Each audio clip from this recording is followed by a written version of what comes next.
President Donald Trump has handed European allies an ultimatum to revamp the nuclear deal with Iran, something they have no intention of doing, posing a potential new conflict with other world leaders. This is the last chance.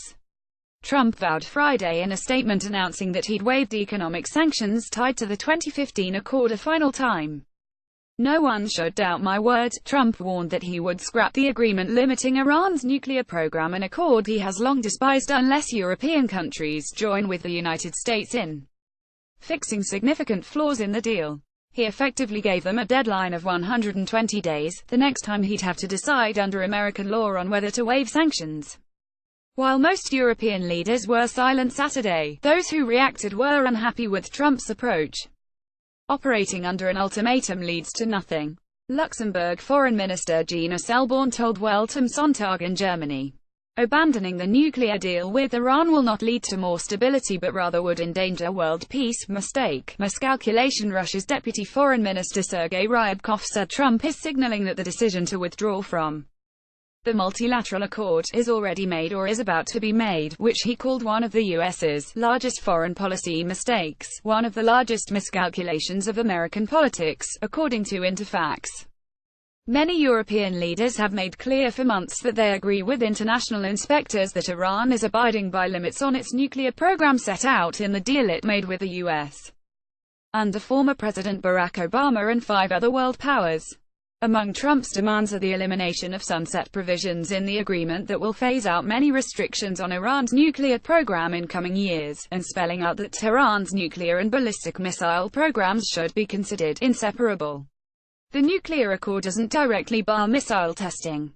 In a nutshell, what he's saying is kill the deal with me or I'll kill it alone, said Rob Malley, vice president for policy at the International Crisis Group who was Obama's Middle East advisor. My impression talking to Europeans is, yes, they want to salvage the deal, but imposing new requirements on Iran may give it reason to walk away. Trump's policy today's announcement amount to desperate attempts to undermine a solid multilateral agreement. Iran's Foreign Minister Javad Zarif said in a tweet on Friday. Rather than repeating tired rhetoric, U.S. must bring itself into full compliance just like Iran. A quick take on protests in Iran and the post-sanction boom that wasn't. The president once again waived economic sanctions that were explicitly tied to Iran's nuclear program and were eased under the accord. American laws governing those sanctions require the waivers to be renewed every several months. The Treasury Department also issued new sanctions against 14 people and entities involved with the country's ballistic missile programs in the government's recent crackdown on protesters, worst deal as a presidential candidate. Trump threatened to shred what he's called the worst deal ever. The last time the agreement came up for review, in October, aides had to talk him out of abandoning it completely. Instead, Trump said then that he would give lawmakers a chance to amend the Iran Nuclear Agreement Review Act, the 2015 bill that was passed as a way to impose a degree of congressional oversight over the agreement. A key element of Trump's plan is that sanctions will be reimposed or snap back automatically if Congress finds Iran to be violating the terms of the accord.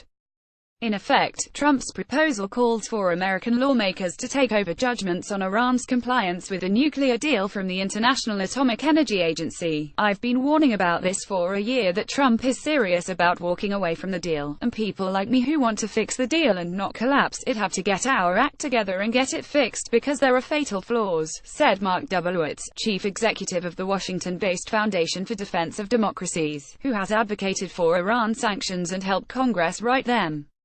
Still, Trump left some room to maneuver in his statement. He didn't say exactly what European allies must do beyond addressing the deal's flaws, countering Tehran's aggression and supporting the Iranian people. Whether that must come in binding action isn't clear.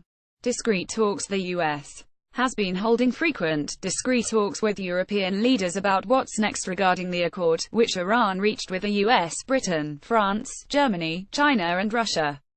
The allies initially held back from condemning Trump's ultimatum. We have noted the White House statement, said a spokesman for the British Embassy in Washington. We will be discussing this with our European partners and with the United States and will respond in detail in due course. Lawmakers in Washington have divisions about how to proceed. I'm all in favor of trying to address the agreement's weaknesses. Representative Eliot Engel, a New York Democrat, said in a statement. But the way to do so is to engage with international partners and build momentum to negotiate new provisions. The wrong approach is to bully countries with arbitrary and unenforceable deadlines, with assistance by Kambi's 4 Ohar, Tolu Zoloranipa, Naomi Krasage, and Anna Andrianova.